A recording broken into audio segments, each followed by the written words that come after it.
ดโยมทั้งหลายว่ากันมาฮับเด้อก็น้อยใจเป็นยังบ่ฮับสายอีแม่บ่อู้กับอีแม่แล้วก็การเขาบ่จะมีห้อมเดียวเนาะศรัทธาเนาะปัญหาตะกี้ถามว่าเปิ้นอยู่แม่ริมนี่เปิ้นถามว่าเฮาเอาของไปให้คนทั่วไปกับตาลถวายตาลให้พระอันไหนจะได้บุญเอามามะจะเป็นหับสายไปเหี่ยกรรมเดี๋ยวนี้เอาว่ามาดูเจริญพรขอถามปัญหาหน่อยเหรอก็กำลังนี่อยู่กับเดี๋ยวกะเอามันเป็นอย่างอนุโลมถามไม่ก็ได้แล้วตอบก็ได้เนาะมีคนมาถามว่าคนที่ตายเปิ่นไม่ได้สุราขาเกียร์ทั้ง3เปิ่นไม่ได้หักของกินของจ้านี่มีก่อนได้รับได้รับกรรมได้รับอยู่ที่ไหนที่แม่อยู่ไหนสันปูเลยโอ้ยสันปูเลยไหนด้วยสเก็ตก็ว่าสันปูเลยไหนมีหลายลูกหลายสันปูเลยด้วยสเก็ตสันปูเลยด้วยสเก็ตก็เดี๋ยวรอฟังดูเจ้านั่นโทรมาก่อนนะได้เปรียบเอาพอก่อนเนาะปิดโทรศัพท์ก่อนนี่จะไปโทรเรื่องกับ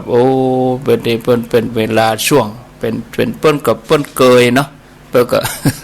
ก็นึกว่าจะเปิดสายแล้ววันนี้บะมีโทรบะมีตอบปัญหาเนอะวันนี้นะเพราะว่าอยู่ตนเดียวแต่ก็จะตอบคำถามที่ค้างไว้ต่ออันคำถามที่ถามตะกี้ว่าเอาของให้คนทั่วไปกับเอาให้พระอันไหนจะได้บุญกับบุญก็ได้ก็ต่างกันก็ได้เหมือนกันแต่ก็กรณีมันต่างกันญาติโยมทั้งหลายอย่างมีคนเปิ่นตั้งลงทานอย่างยุคประเดี๋ยวนี้เปิ่นใจบุญเนี่ยอย่างเปิ่นเอาของไปแจกกันอย่างก็เกิดโรคภัยไข้เจ็บบ้านเมืองฮ้อนให้ทำลงทานทำอย่างอันนั้นไปแจกกับบุญก็ส่วนนั้นก็ได้บุญส่วนนั้นไปเขาจะไปเอาไปเทียบกันกะจะไปอันนั้นนักอันนั้นน้อยอีมันก็จะไปเอามาเทียบกันก็ได้คนละอย่างอิ่มเหมือนกันนะอันนี้เฮาบางคนก็เปิ้นไปกินข้าวเปิ้นก็กินผลไม้อิ่มเหมือนกันต่างได้แล้วเขาก็จะไปคิดว่าเอาจะทำบุญให้คนอื่นแล้วได้บุญน้อยทำบุญให้พระได้บุญนักมันจะไปเอามาเทียบกันเนาะก็ได้นะก็ได้คนละอย่างไปนะเขาก็ทำเพื่อความสบายใจเวลาเขาทำให้เขาสบายใจก็ถ้าเขาสบายใจนะก็เป็นบุญไปนะแล้วแต่กรณีเนาะคือเป้าหมายของการที่เขาฮื้อตานนั้นเพราะว่าเขาได้ขจัดความตรณีแต่ก็มีกรณีที่ว่าอย่างอินทกะเทพบุตรอังกุระเทพบุตรที่เคยได้สนทนาก็ได้โยกมาเล่าให้ญาติโยมหลายครั้งหลายหนตั้งโรงทานยาวบ่ฮู้กี่กิโลทำมาตลอดชีวิตแต่ก็บ่ได้อยู่เข้าใกล้พระพุทธเจ้าได้ทดถอยไปเทวดาแห่งองค์หนึ่งได้นั่งใกล้พระพุทธเจ้าก็ได้ฮือตานเข้าถูกเนื้อนาบุญเนี่ยก็มีตัวอย่างแล้วเล่าตัวอย่างให้ฟังแล้วถามว่าได้บุญก็ได้บุญก็ได้ไปอยู่บนสวรรค์เหมือนกันเทวดานี่เปิ่นก็วัดกันด้วยรัศมีบุญนะถ้าจะอู้ไปก็จะ3 โมงเกิงแล้วนี่ยาวไปแหมเอาเป็นว่าบุญก็ได้ส่วนไปเป็นอย่างไปเนอะนะอันนี้ก็บอกญาติโยมทั้งหลายไว้แล้วแถมอันหนึ่งสันปูเลยเด็ดสกอยเด็ดสกอยเขาจะไปว่าเปิ่นอินดูคนเท่าเตือเปิ่นเปิ่นก็ใครถามแต่ก็วันนี้ก็บ่ได้อยู่ในเงื่อนไขของ เวลาที่สนทนาธรรมก็เป็นอย่างอนุโลมกันไปเขาจะไปว่าอย่างเฮือกันอินดูเปิ้นเนาะเป็นอย่างเปิ้นบ่ฮู้เปิ้นโทรมาเปิ้นบ่ฮู้หรือว่าเปิ้นอยากจะให้ฮู้เนี่ยกะคำถามคำใจอีนะก็ตอบเฮือเลยเนาะตอบเฮือไปเลยสันปูเลยตอบเลยถามว่าคนที่เขาตายไปแล้วเขาก็บ่ได้ไปสู่มาแก้วทั้งสามเขาจะบ่ได้รับบุญกะอีหรอกแม่ถามอย่างนี้เนาะเรื่องจะได้รับบุญบ่ได้รับบุญนั่นนะศรัทธาญาติโยมคนเฮานี่เวลาตายไปนี่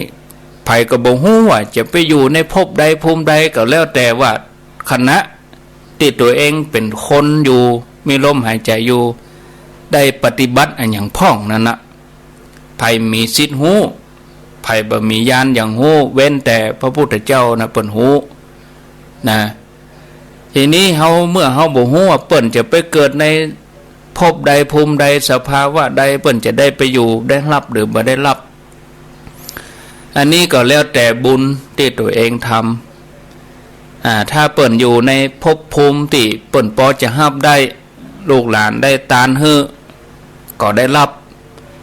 ถ้าไปอยู่ในภพภูมิที่รับบ่ได้ก็ได้เพียงแค่ปัตตานุโมทนาได้อนุโมทนาบุญต่ออันเพราะว่าถ้าว่าเปิ้นไปเกิดในภพภูมิที่สูงอีเนาะก็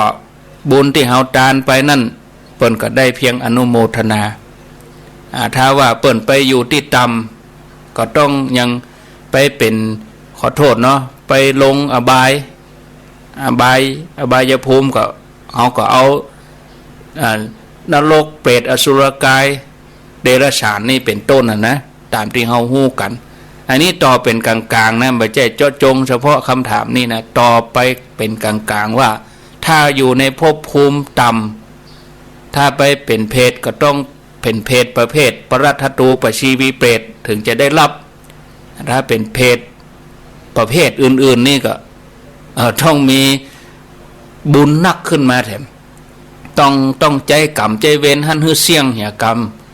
ก็อย่างเหมือนคนไปติดขอกติดขังถ้าทำโทษเปิ้นทำโทษนักก็บ่มีสิทธิ์ได้ออกมาถ้าโทษเบาน้อยกับลดหย่อนผ่อนไปก็ได้เยี่ยมได้อย่างไปก็จัดสรรตามบุญอย่างเงี้ยตามโทษโทษที่เขาได้รับก็คือตอนที่เขาเป็นคนเนี่ยกะเนาะอันนี้ถ้าไปเป็นเดรัจฉานก็มีอาหารของเปิ้นขอโทษเนาะเป็ดไก่หมูหมาเขาก็กินอาหารของเขางัวควายจ้างมากเขาก็กินอาหารของเขามีอาหารของเขาไปอย่างมนุษย์เขาเป็นมนุษย์เราก็ใช้อาหารของเขาเทวดาเปิ้นก็บัดถ้ามันอย่างเขาละเปิ้นก็เป็นอาหารทิพย์ของเปิ้นเนี่ยอันนี้เฮาบ่ฮู้ว่าเปิ้นไปอยู่ภพใดภูมิใดถ้ามาถามอาต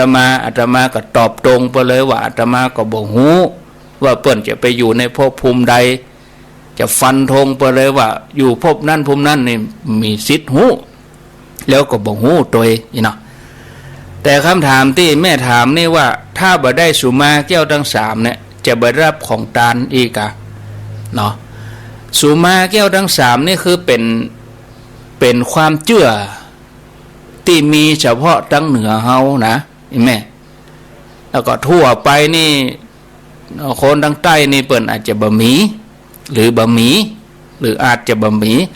แต่คนเมืองคนเหนือเฮาเนี่ยถามว่าเฮาเคยไปวัดไปว่าไปอย่างเฮาก็กลัวเป็นบาปเป็นกรรมเนาะกลัวเป็นบาปเป็นกรรมได้ไปขึ้นติดต่ำได้ย่ำติดสูงได้ไปน้ำหมกน้ำลายอย่างไปตกใส่วัดใส่ว่าเฮากลัวเฮาก็บ่ฮือมีวิตกกังวลก็เอาไปสุมาแก้วทั้ง3กายกรรมวจีกรรมมโนกรรมตั้งใจก็ดีตั้งใจก็ดีกายะ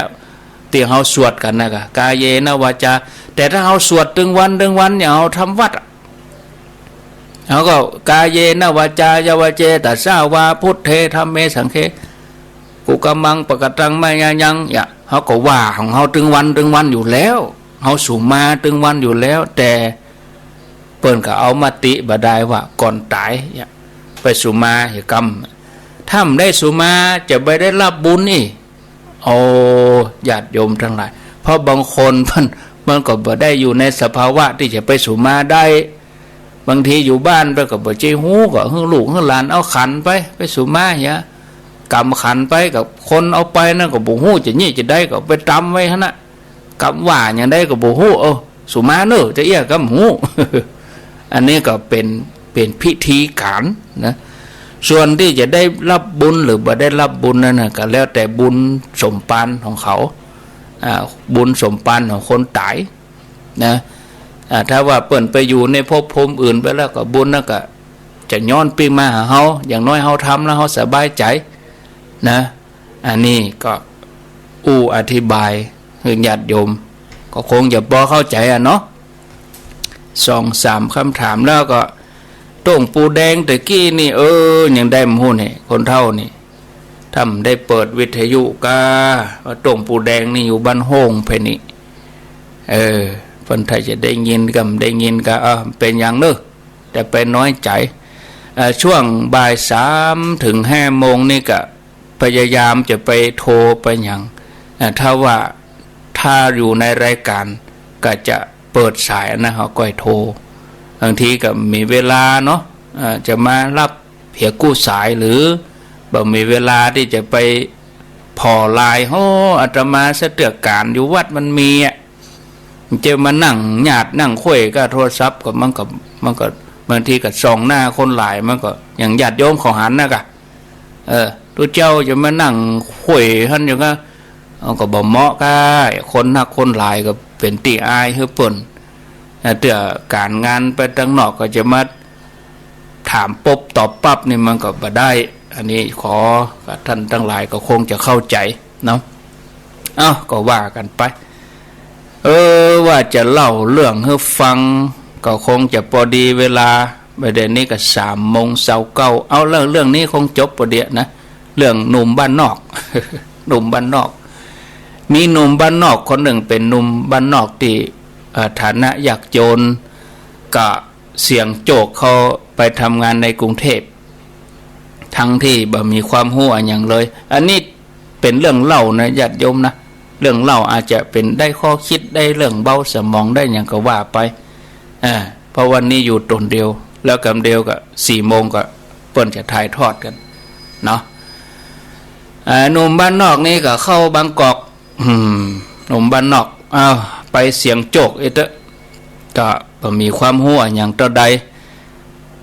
เนื่องจากได้หูข่าวที่เปื้อนเล่าให้ฟังว่ามีโรงเรียนแห่งหนึ่งเปิ้นรับสมัครพาโลงก็บ่จำกัดวุฒิการศึกษาเขาก็ไปอยู่กรุงเทพนี่เงินทองถ้าจะดีก็ถึงนะกึดคนเดียวน่ะอันนี้ก็เลยนั่งรถไปกรุงเทพกลางแผนที่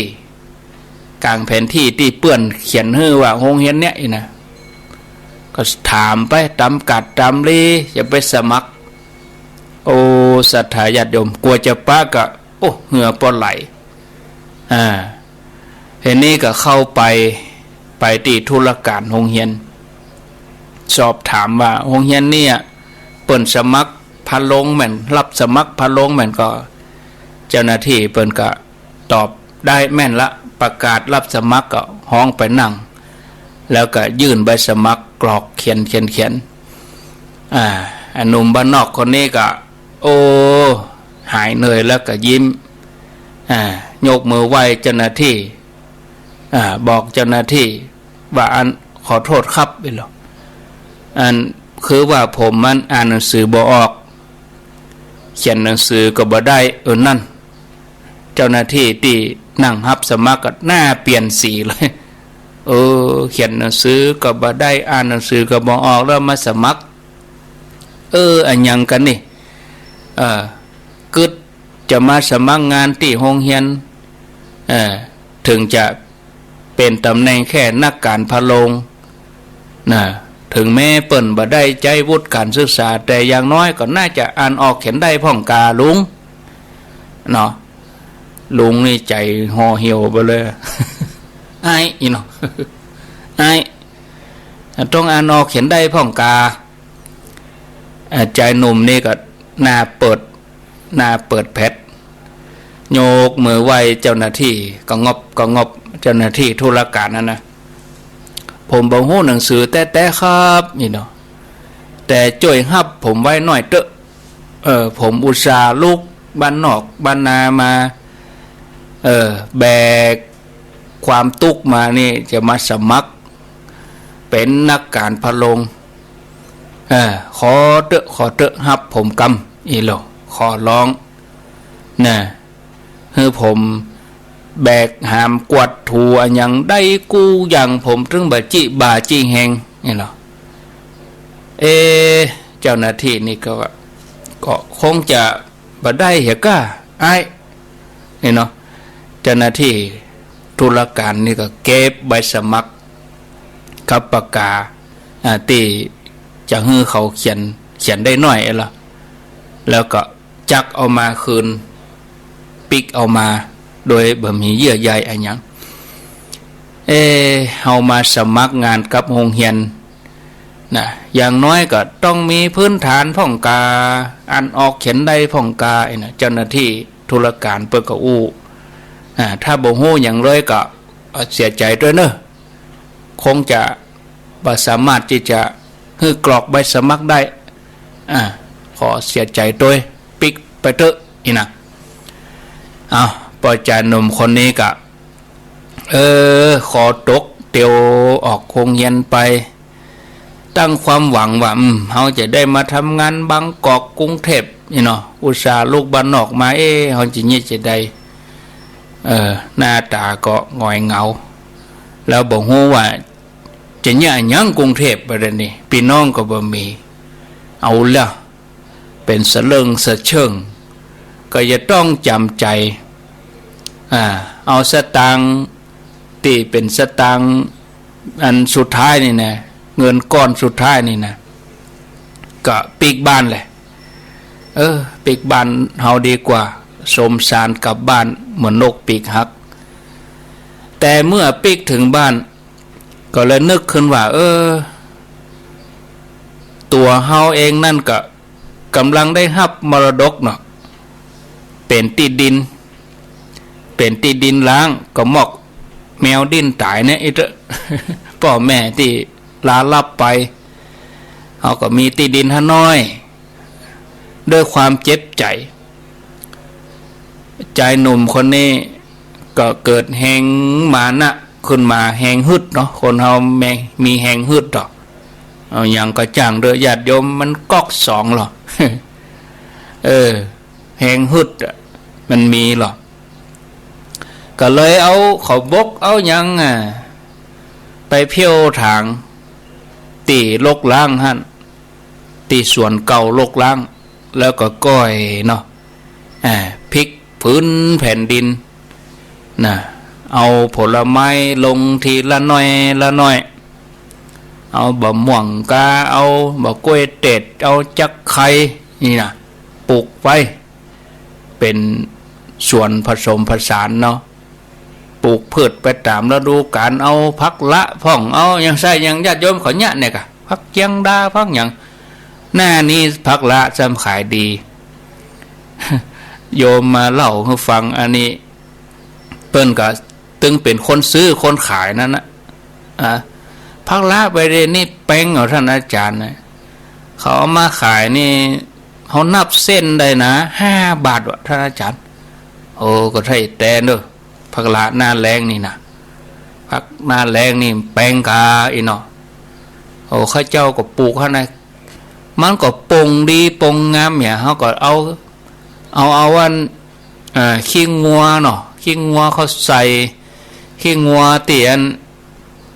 งัวที่เขาเลี้ยงตามบ้านเขานะเขาเอาเฟืองเอาอย่างมันผสมกันท่านตัวเขาถ่าดีขี้งัวนี่ไปซื้อมากระสอบ10 บาท20 บาทเอาไปใส่นี่กุ้มจัดเมินเอาไปใส่ละไว้ท่านไอ้นะเก็บมาวะมัด5 บาท10 บาทเก็บขายกูเจ้าเขาเอากินตำส้มว่าครับเขาเอาทับตำบะม่วงวะพักละเนี่ย อันนี้โยมเปิดมาอู้ให้ฟังก็ก็ดีละก็เข้มแข็งดีละอีเนาะแต่คนซื้อเขาก็เต็มใจซื้อไอ้ตะไปปลูกเขาก็ขี้ค้านนั่นนะอันนี้ก็เหมือนเดียวกันก็ฮึดสู้ด้วยความอดทนอาจจะเป็นบุญในปางก่อนปอดใจคนนี้ก็ญาติโยมปรากฏว่าผ่านไปหลายเดือนหลายปีแผ่นดินที่เป็นที่ลกล้างบ่ได้นั่นเขาก็มีหน่วยมีผลละไม้ศรัทธาญาติโยมผลิตผลออกมางดงามสร้างรายได้ทวีคูณสามารถเก็บเงินเก็บทองจากที่ดินน้อยๆที่บอกว่ายังแมวดิ้นตายนะก็ขยายซื้อที่ตั้งข้างนั้นแถมขยายเขตสวนจนกว้างขึ้นนะท่านผู้ฟังจาก5 ปี10 ปีต่อมาด้วยบวกกับความเข้มแข็งอดทนความมุมานะความเพียรพยายามเนาะอุอากาสะอีกแล้วก็ความชำนาญโดยประสบการณ์เพิ่มพูนปลูกผักหวานห้องผักหวานเปิ้นออกตัวนิ่มได้ออกแต่ตอนเปิ้นบ่ออกเลยผักหวานออกก่อนเปิ้นดอนี่หรอปลูกผักหวานปลูกอย่างสาเลี่ยมว่าปลูกอย่างว่าได้ขายหมดศรัทธาญาติโยมเนอะบ้านนอกคอกนาอันนี้ก็ประสบการณ์กันดีขึ้นเนาะประสบการณ์กันนักขึ้นความชำนาญกันนักขึ้นอยู่เมินไปกับไอ้หนุ่มบ้านนอกนี่ก็อายุก็นักขึ้นกลายเป็นคนเฒ่าคนชราเนาะคนสูงวัยเอาเป็นตีหูจักของคนดึงเมืองไอ้เจ้าปอเลี้ยงอีนี่ ไปที่ไหนก็ห้องปอเลี้ยงสวนผักละอีนี่ ปอเลี้ยงบ่แล้วปลูกผักละอยู่ปอลอยอีเนาะที่จริงเปิ้นมีอย่างอื่นไปใช่ผักละหอมเดียวอย่างอื่นเปิ้นมีปอเลี้ยงเอาไปเอามาปดโทมีชื่อมีเสียงเป็นหน้าเป็นตาในบ้านในอำเภอคนหูจักเกือบถึงจังหวัดเลยเฮียนี่นะจนรายการทีวีอย่างมาถ่ายทำไอ้โลเข้าท่าโยมาปีเมื่อเก็บเกี่ยวผลไม้อันอย่างแล้วก็เขาก็ชำระบัญชีอันอย่างเรียบร้อยก็มีลูกน้องนี่อย่างเนาะคนงานคนอย่างเนาะก็จับจ่ายอย่างเสร็จด้วยฝีมือของลูกหลานที่เปิ่นเลี้ยงดูเปิ่นให้การศึกษาเปิ่นก็แจกงานให้เนาะลูกหลานนะพอเลี้ยงนี้ก็หอบเงินนั่งรถเข้าในตัวอำเภอจะไปเปิดบัญชีในธนาคารประเด็นนี้เมืองอื่นเขาจัดสรรลงตัวมาละเงินที่เก็บไว้ก็มีพอสมควรเขาอย่าไปเปิดบัญชีนะเปิดบัญชีเอาไปฝากธนาคารครั้งแรกในชีวิตเขาหรอกเข้าไปธนาคารแอร์เย็นฉ่ำไหมเนาะพอเมื่อนั้นก็พอหน้าหมดหมัดตั้งแต่รอปภตั้งแต่พนักงานต้อนรับเลยนะพอหน้าหมดอันนี้ก็ไปแจ้งความจำนงกับเจ้าหน้าที่ธนาคารว่าจะมาเปิดบัญชีพนักงานธนาคารก็ตื่นเต้นดูผู้จัดการได้ยินชื่อเสียงเขาเนาะกูจอมาหรอมาต้อนรับไวหรอไวสวัสดีลุงไวลูกค้ารายใหญ่รายใหม่เลยโดยความนอบน้อมผู้จัดการเนี่ยก็แตะตีข้อศอกเวลาเอาใบยื่นนะเอาใบหื้อกรอกญาติโยมเคยเวลาเปิ้นจะหับของอะไรอย่างจากผู้ใหญ่เนี่ยเอามือสมมติว่าเขาจ้างมือขวาเนาะเขาก็เอามือขวายื่นแล้วเขาก็เอามือซ้ายตุ้มข้อศอกไว้ผู้จัดการนี่เอาใบเปิดบัญชีเอาให้ลุงเนี่ยยื่นให้ลุงนี่อย่างเงี้ยเอายื่นให้ตุ้มศอกไว้ด้วยหรอยื่นแล้วก็พร้อมปากกาปอกทองป้อเลี้ยงนี่หรอเขียนชื่อป้อเลี้ยงนี่ โอ้ได้มาเป็นลูกค้าธนาคารผมเนี่ยโอ้ญาติโยมพี่น้องขอบพระคุณอย่างสูงนะครับตั้งธนาคารนี่เฮาซึกเป็นเกียรติอย่างยิ่งที่ได้มีโอกาสรับใช้ป่อเลี้ยงเองเหรอขอรบกวนป่อเลี้ยงช่วยเขียนชื่อกรอกชื่อบัญชีด้วยครับผมนี่ผู้จัดการว่าอีป่อเลี้ยงคนนี้กับลูกลี้หัวเลยยื่นปากกาปอกทองคืนให้ผู้จัดการพร้อมกับยิ้มแล้วก็บอกผู้จัดการว่าอันปอนุ่มผู้จัดการ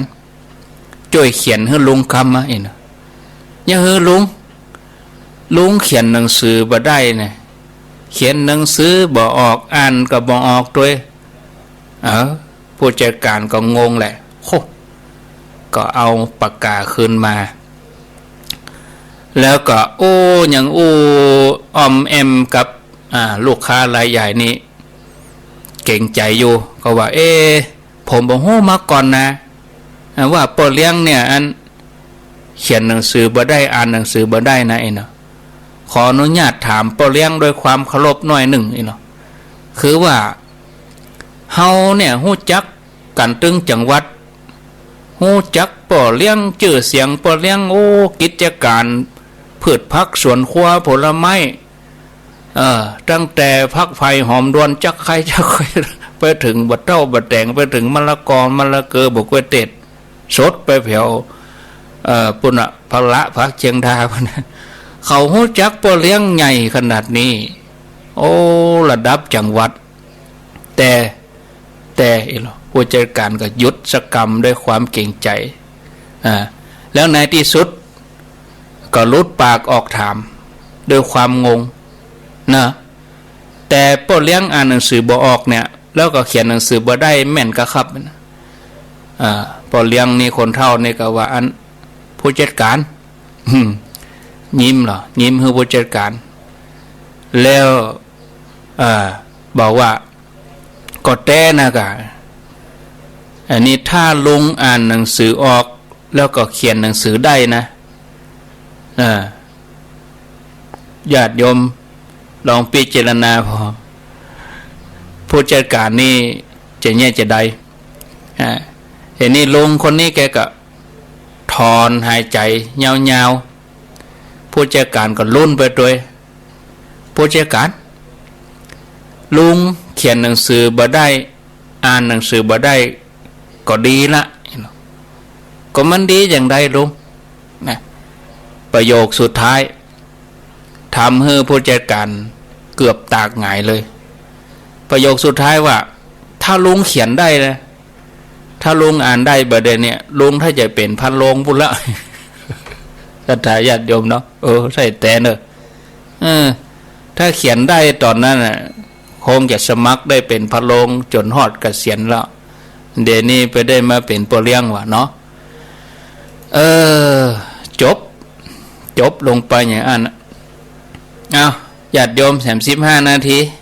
ใครโทรก็โทรมากันว่าจะบ่ฮื้อโทรก็ยังได้ก็บ่ดีแต่จะง้อมหากันแต่ใครโทรก็โทรมาเด้อญาติโยมทั้งหลายวันนี้ก็บ่ได้สนทนากันเพราะว่ามีเวลาชั่วโมงเดียวเนาะกันชั่วโมงเดียวก็ประเด็นนี้3:45 นาทีก็เหลือเวลาแถม15 นาทีกันเดียวฟังการเจริญพุทธมนต์